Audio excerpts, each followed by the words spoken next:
इस आदमी को गलती से एक वर्ल्ड क्लास गुलाबी हीरा मिल गया, एक ऐसा पत्थर जिसका साइज और रंग दुनिया को हिला देने के लिए काफी था। गुलाम होने की वजह से सोलोमन उस हीरे को अपने पास रखना चाहता था, लेकिन हाल ही में एक साथी मजदूर जिसने अपने मुंह में बस एक छोटा सा चावल के दाने जितना हीरा छिपाया था मिल गया और उसे वहीं गोली मार दी गई। इतना बड़ा हीरा कहाँ छिपाया जाता? उसी पल सोलोमन का दिल तेजी से धड़कने लगा। तभी एक जोरदार धमाका हुआ। पास का पानी का पंप फट गया था। धमाके ने सबका ध्यान खींचा। सोलोमन ने तुरंत मौका पकड़ा, थोड़ा नीचे झुका और हीरे को अपने पैर की उंगलियों के बीच छिपा लिया। फिर उसने जल्दी से निकलने के लिए टॉयलेट जाने का बहाना बनाया, लेकिन अचानक बाकी कमांडर ने सोलोमन का शक वाला बर्ताव देख लिया। उसने तुरंत उसका रास्ता रोक दिया। खुशकिस्मती से हीरा उसके पैर के तलवे के नीचे छिपा था। हर जगह ढूंढने के बाद भी कुछ भी अजीब नहीं मिला। हालांकि जैसे ही सोलोमन हीरा छिपाने के लिए एक सुनसान जगह पर पहुंचा, एक बंदूक की ठंडी नली उसके सिर पर दबा दी गई। पता चला कि कमांडर ने हार नहीं मानी थी और चुपचाप उसका पीछा किया था। जैसे ही सोलोमन हीरा देने वाला था,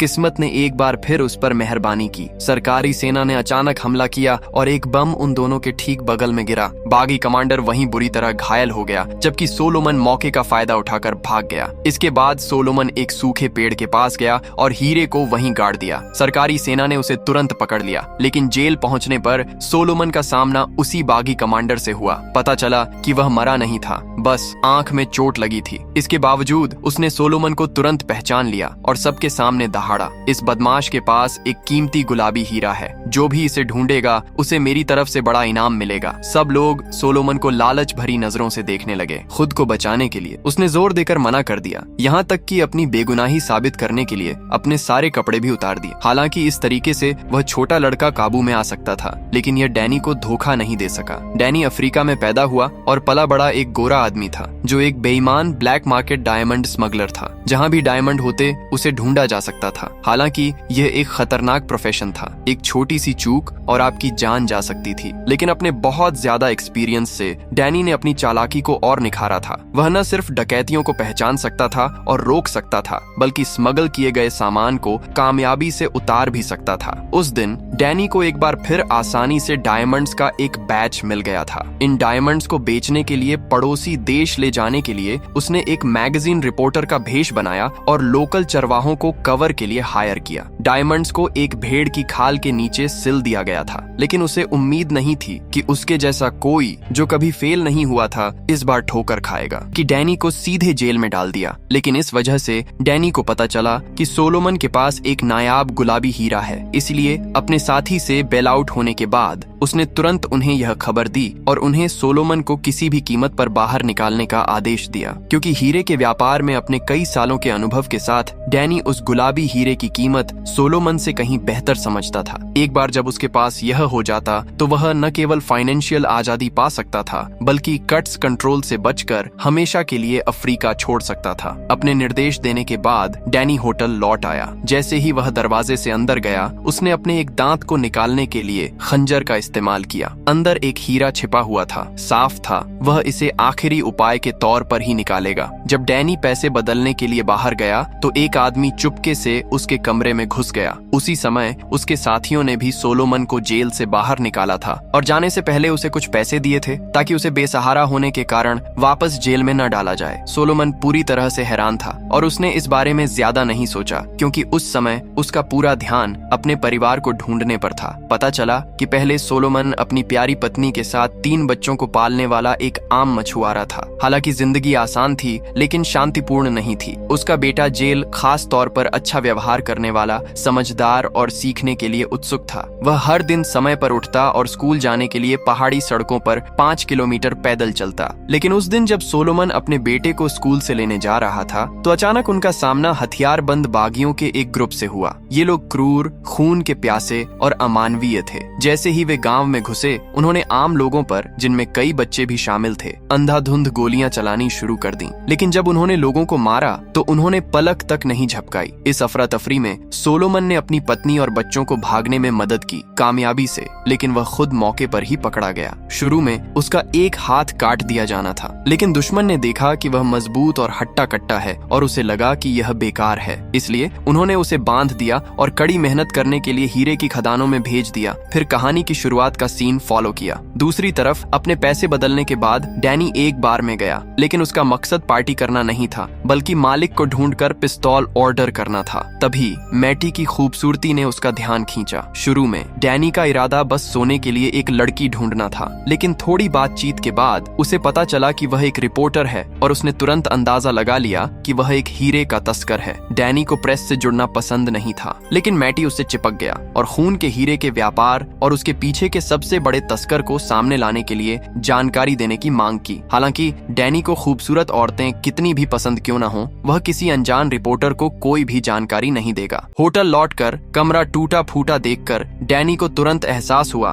कि उसके साथी ने चुपके से कर्नल कटसी को पिंक डायमंड के बारे में खबर दे दी थी। हालांकि वह समझ गया था कि इस आदमखोर देश में भरोसा सबसे सस्ती चीज है, फिर भी वह अपना गुस्सा रोक नहीं पाया और जो आदमी कुछ न पाकर उसके कमरे में घुसा था वह भी तुरंत आ गया। दोनों एक ही तरफ थे, ऊपर से नॉर्मल बातें कर रहे थे, लेकिन उनके दिल में अलग अलग ख्याल थे। डैनी ने कर्नल से मिलने वापस जाने का फैसला किया ताकि सब कुछ बता सके और अपना गुस्सा निकालने के लिए उस आदमी के मुंह पर जोर से मुक्का मारा। थोड़ी देर बाद डैनी को कर्नल की हवेली में चाय के लिए बुलाया गया। अफ्रीका में सबसे बड़े किराए के सैनिकों के लीडर के तौर पर कर्नल हीरे का व्यापार भी करता था और विद्रोहियों को दबाने में सरकार की मदद भी करता था। कोई कह सकता है कि उसने युद्ध से बहुत पैसा कमाया। एक आदमी जिसे सिर्फ पैसे की परवाह थी और जो बाकी सबको नीचा समझता था, वह एक नायाब पिंक डायमंड को कैसे छोड़ सकता था। इसलिए उसने एक पक्का ऑर्डर दिया। डैनी से कहा कि वह उसके लिए वह डायमंड लाए। अगर वह कामयाब हो जाता तो इससे उसके पिछले सारे बिजनेस के कर्ज खत्म हो जाते। साथ ही उसे डैनी के बड़े सपने के बारे में भी अच्छी तरह पता था। वह जानता था कि वह अफ्रीका से भागना चाहता है, इसलिए उसने जमीन से मुट्ठी भर लाल मिट्टी उठाई और कहा, यह तुम्हारा घर है, तुम अफ्रीका कभी नहीं छोड़ सकते। डैनी, जो बचपन से कर्नल के पीछे पड़ा था, उसके तरीकों और बेरहमी को समझता था और सिर्फ अपनी तेजी पर काबू रख सकता था और सोलोमन से निपटने पर ध्यान दे सकता था। लेकिन इस समय सोलोमन को किसी पर भरोसा नहीं था। उसने जोर देकर कहा कि उसने कभी कोई बड़ा गुलाबी हीरा नहीं देखा। बेमन से डैनी को टाल मटोल करनी पड़ी। शाम को वह बार में वापस आया। मालिक ने उसे वह पिस्तौल दी जो उसने ऑन ऑर्डर की थी और एक खबर भी दी, बाकी कल यहाँ हमला करेंगे। उसने प्यार से उसे अपनी जान बचाने के लिए जल्दी निकलने की सलाह दी। तभी डैनी ने मैडी को फिर से देखा। अचानक पिछली बार बुरी शर्तों पर अलग होने के बाद इस बार वे एक दूसरे से ऐसे लिपट गए जैसे प्रेमी अभी अभी बिछड़े हों। बस एक को जिस्म की चाहत थी, जबकि दूसरा सिर्फ स्मगलिंग की जानकारी इकट्ठा करना चाहता था। लेकिन इतने उलझे हुए माहौल में भी उनमें से कोई भी एक दूसरे के झांसे में नहीं आया। सब्र खोकर मैटी ने तुरंत सीधा हमला किया और कहा कि वह उसके जैसे बहुत से लोगों से मिली है जिन्हें पैसे के लिए इंसानी जिंदगी की कोई परवाह नहीं है। डैनी का भी इंटरेस्ट खत्म हो गया, लेकिन जब वह ड्रिंक के लिए बार में गया तो मैटी ने उसे जाने नहीं दिया और उसके पीछे चली गई। इस बार डैनी भी पीछे नहीं हटी और बोली, तुम्हें लगता है कि तुम इतनी नेक हो? तुम्हें लगता है कि तुम अफ्रीका को बदल सकती हो? असल में तुम भी ब्लड डायमंड ट्रेड की मेंबर हो। अगर तुम जैसी अमेरिकन लड़कियां न होती जो हमेशा एक परियों की कहानी जैसी शादी, एक चमकते हुए पत्थर का सपना देखती रहती हैं, तो ये हीरे इतने कीमती नहीं होते और कोई भी इन्हें स्मगल करने के लिए इतनी दूर नहीं जाता। लेकिन मैटी ने जवाब दिया कि हर अमेरिकन लड़की परियों की कहानी जैसी शादी नहीं चाहती, ठीक वैसे ही जैसे हर अफ्रीकन एक दूसरे को मारकर नहीं जीता। असल में अगले दिन बाकी सच में शहर में आगे बढ़ गए। वह जगह जंग के समंदर में डूबने वाली थी। डैनी ने सोलोमन को ढूंढने का मौका लिया। उम्मीद थी कि वह उसे साथ देने के लिए मना लेगी। इस समय पिंक डायमंड एक जानलेवा बोझ था। सोलोमन के पास इसे बेचने का बिल्कुल भी मौका नहीं था, लेकिन सोलोमन अभी भी अपने परिवार को ढूंढने पर पूरा ध्यान लगाए हुए था। यह देखकर डैनी तुरंत कहा, मेरे बिना तुम्हारी किस्मत बदलने, अपनी पत्नी और बच्चों को ढूंढने का चांस और भी कम है। जैसे ही दोनों जोर शोर से बहस कर रहे थे, बागियों ने बड़े पैमाने पर हमला कर दिया। भागने की अफरा तफरी के बीच डैनी मनाता रहा और सोलोमन सिर्फ कांपते हुए साथ देने के लिए मान गया। अब तक सरकारी सेना बागियों से भिड़ चुकी थी। उन्हें आम लोगों की जान की बिल्कुल भी परवाह नहीं थी। खुशकिस्मती से डैनी एक अनुभवी भाड़े का सिपाही था। उसने गोलियों की बौछार के बीच सोलोमन को आगे बढ़ाया और काफी सुरक्षित जगह पर भाग निकला। रात में दोनों अंधेरे का फायदा उठाकर शहर के इकलौते एग्जिट तक पहुंचे, लेकिन 3 बागी सैनिक उसकी रखवाली कर रहे थे। भागने के लिए उन्हें रिस्क लेना पड़ा, इसलिए डैनी ने सोलोमन से कहा कि वह बागी सैनिक होने का नाटक करे, जबकि वह एक कैदी होने का नाटक करे। तब तक इंतजार करें करें जब तक दुश्मन अपनी हिफाजत कम न कर दें। डैनी ने तुरंत अपनी बंदूक निकाली और गार्ड्स को मार गिराया। उसने बागी स्नाइपर राइफल उठाई और भागते हुए बागी को दूर से गोली मार दी। इस सीन से सोलोमन को अपनी बेरहमी का एहसास हुआ। इसके बाद दोनों एक सरकारी रिफ्यूजी कैंप में आए रिफ्यूजियों के ग्रुप में मिल गए। यहाँ डैनी एक मेल रिपोर्टर से मिली और उसके जरिए मैडी को ढूंढा। जैसे ही वे मिले, डैनी ने कहा, मैं तुम्हें जानकारी दे सकता हूँ, लेकिन बदले में तुम्हें सोलोमन को उसके परिवार को ढूंढने में मदद करने के लिए UN डेटाबेस तक पहुँचने के लिए अपने क्रेडेंशियल्स का इस्तेमाल करना होगा। डैनी ने ऐसा इसलिए किया क्योंकि वह जानता था कि पिंक डायमंड पाने के लिए उसे पहले सोलोमन को संभालना होगा। हालांकि मैटी जानती थी कि उसका इस्तेमाल हो रहा है और यह भी जानती थी कि सोलोमन का हीरे से पक्का कोई कनेक्शन है, क्योंकि एक छोटा आदमी जो सिर्फ फायदे की परवाह करता है वह एक काले मछुआरे की मदद करने के लिए इतना दिलदार नहीं हो सकता। लेकिन एक नेक रिपोर्टर होने के नाते जब तक यह लोगों को बचाने के लिए था, उसे दूसरी चीजों की परवाह नहीं थी। बहुत जल्दी मैटी को सोलोमन के परिवार का पता चल गया। वे अभी पड़ोसी देश गिनी में एक रिफ्यूजी कैंप में थे, लेकिन जब वे हेलीकॉप्टर से पहुंचे तो उन्हें पता चला कि यहाँ रिफ्यूजियों की संख्या 1 मिलियन से ज्यादा हो गई थी। परिवार के लोगों को ढूंढना सच में आसान नहीं था। खुशकिस्मती से भगवान ने फिर भी इस बेचारे आदमी पर दया की। सोलोमन ने जल्दी से अपनी पत्नी और बेटी की शक्लें देख लीं। हालांकि उसके बेटे जे को बागियों ने ले लिया था। इससे सोलोमन पूरी तरह टूट गया, क्योंकि उसने अपनी आंखों से सैनिकों के तौर पर ट्रेन किए गए बच्चों की बेरहमी देखी थी और जानता था कि बाकी जरूर डिया को उनमें से एक बना देंगे, और उसकी भविष्यवाणी सच हो गई। इस समय डिया को एक आंख वाले कमांडर ने एक किलिंग मशीन में ट्रेन कर दिया था। गांव वालों को मारते समय लड़के ने कोई इमोशन नहीं दिखाया। मामला और भी बुरा हो गया, क्योंकि सरकार को डर था कि रिफ्यूजी बागियों में शामिल हो जाएंगे। इसलिए उन्होंने ऐलान किया कि सोलोमन की पत्नी और बच्चों को युद्ध खत्म होने के बाद ही घर वापस छोड़ जाएगा। खाली हाथ सोलोमन एक बेजान आदमी जैसा था। हर दिन वह मशीनी तरीके से अपने बेटे का नाम गुनगुनाता था। जहाँ तक डैनी की बात है, उसे साफ तौर पर सिर्फ हीरे की परवाह थी। ये जानने के बाद कि सोलोमन ने गुलाबी हीरा कहाँ दबाया है, उसने अपनी सारी एनर्जी उसे खोदने पर लगा दी। लेकिन वहाँ का इलाका मुश्किल था और कई ग्रुप कंट्रोल के लिए होड़ कर रहे थे।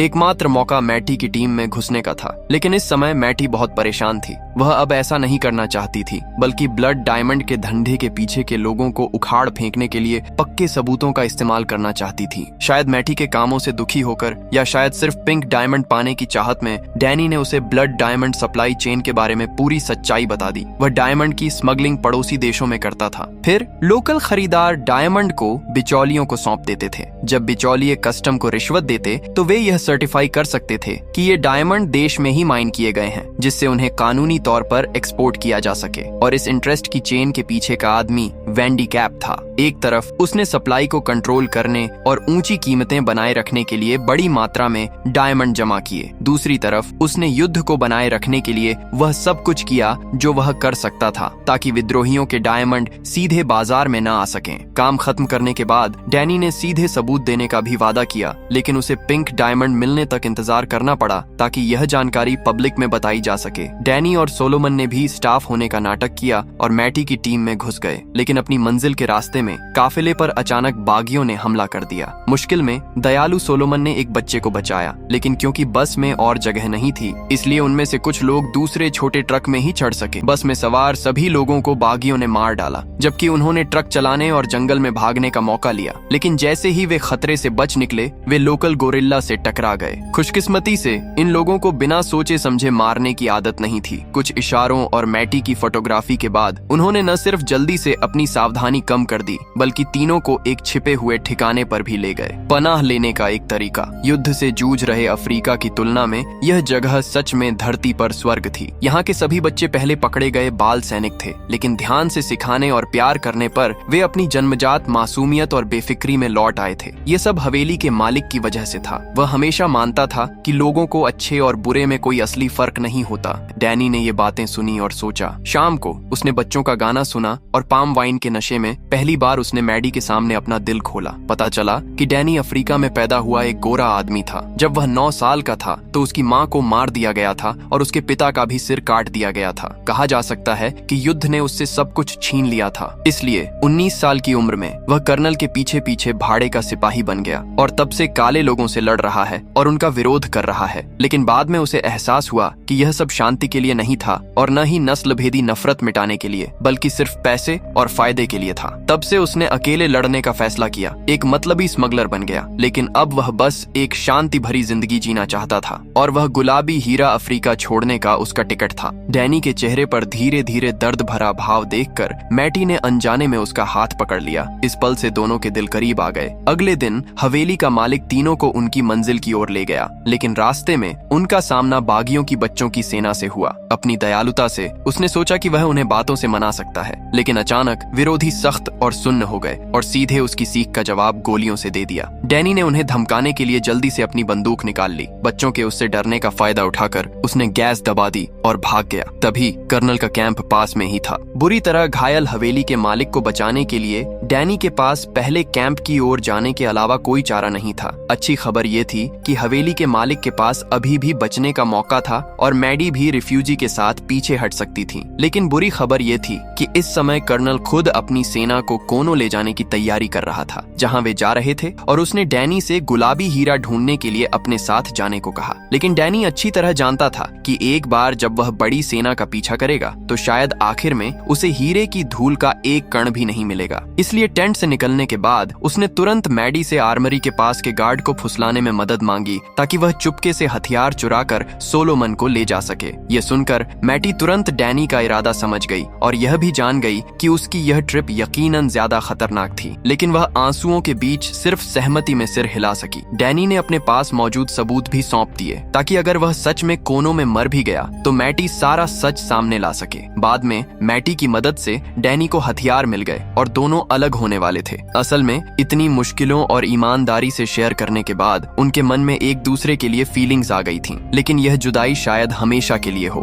लेकिन इस जमीन पर प्यार के अलावा उन दोनों के अपने अपने रास्ते थे, अपनी अपनी किस्मत थी जिसे उन्हें मानना था। जाने से पहले उसने न सिर्फ याद के लिए एक फोटो ली, बल्कि डैनी को अपना ऑफिस नंबर, घर का नंबर और मोबाइल नंबर भी दिया। अलग होने के बाद वे दोनों अपनी किस्मत का पीछा करने निकल पड़े। रास्ते में डैनी और सोलोमन ने गुलाबी हीरे के बारे में बात की। जब उसे पता चला कि हीरा कम से कम 100 कैरेट का है तो सोलोमन के भारी कदम अनजाने में हल्के हो गए, जैसे हीरा और आजादी उसके ठीक सामने हो। लेकिन उसी रात फिर से एक हादसा हुआ। जैसे ही एक बागी मिलिट्री गाड़ी तेजी से गुजरी, सोलोमन ने उस पर अपने बेटे डियो की एक झलक देखी। अपने बेटे को ढूंढने के लिए बहुत बेचैन होकर उसने शोर मचा दिया। मौत से बचने के बाद डैनी का गुस्सा काबू से बाहर हो गया था। उसने सोलोमन को धमकाने के लिए चाकू भी निकाल लिया। अगर तुमने दोबारा गड़बड़ की तो मैं तुम्हारी जिंदा खाल उधेड़ दूंगा। लेकिन सोलोमन के दिल में पिंक डायमंड उसके बेटे जितना कीमती नहीं था, इसलिए धमकी के बावजूद वह पहले अपने बेटे को ढूंढना चाहता था। इस तरह दोनों में झगड़ा हुआ, जोरदार हाथापाई हुई, लेकिन सोलोमन अड़ा रहा और बेमन से डैनी को मानना पड़ा।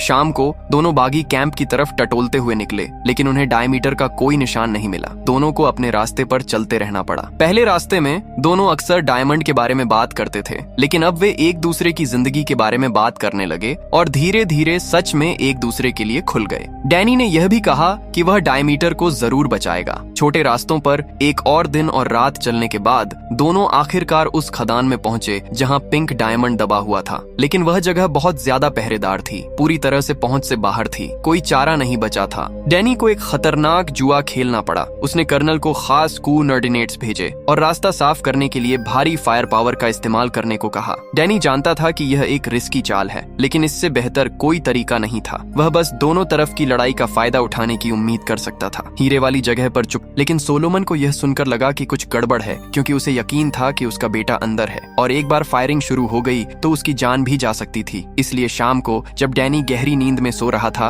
उसने चुपके से दुश्मन के इलाके में घुसपैठ की और अपने बेटे को ढूंढ लिया। किसने सोचा होगा कि उसका बेटा न सिर्फ उसे पहचानेगा बल्कि उसे गद्दार समझकर पकड़ भी लेगा। तभी डैनी को पता चला कि सोलोमन गायब है तो वह भी उसके पीछे चला गया। लेकिन इस हालत का सामना करते हुए वह बस एक मौके का इंतजार कर सकता था। अगली सुबह घायल बागी कमांडर दिखाई दिया। सोलोमन को देखकर वह बहुत खुश हुआ और कुल्हाड़ी से उसे गुलाबी हीरा सौंपने की धमकी दी। कमांडर को इस हीरे की इतनी चाहत इसलिए थी क्योंकि वह भी डैनी की तरह इस पैसे से, इस नरक से बचना चाहता था। खतरे का सामना करते हुए सोलोमन सरेंडर करने वाला था, जबकि डैनी परछाई में छिपा हुआ आग की तरह बेचैन था। उसे डर था कि पिंक डायमंड उससे एक कदम पहले ही छीन लिया जाएगा। तभी कर्नल का हेलीकॉप्टर समय पर आ गया। गोलियों और बमों की बौछार में विद्रोही तुरंत बिखर गए। हालांकि हालात अस्त व्यस्त थे, डैनी का दिमाग बहुत साफ था। वह जानता था कि उसे डायमीटर को बचाने पर ध्यान देना है, क्योंकि सोलोमन से यह पता लगाने का यही एकमात्र तरीका था कि पिंक डायमंड कहाँ छिपा है। इसीलिए अपनी जान को खतरा होने के बावजूद उसने डायमीटर को बचा लिया और दूसरी तरफ सोलोमन को आखिरकार बदला लेने का मौका मिल गया। उसने सीधे लोहे की रॉड से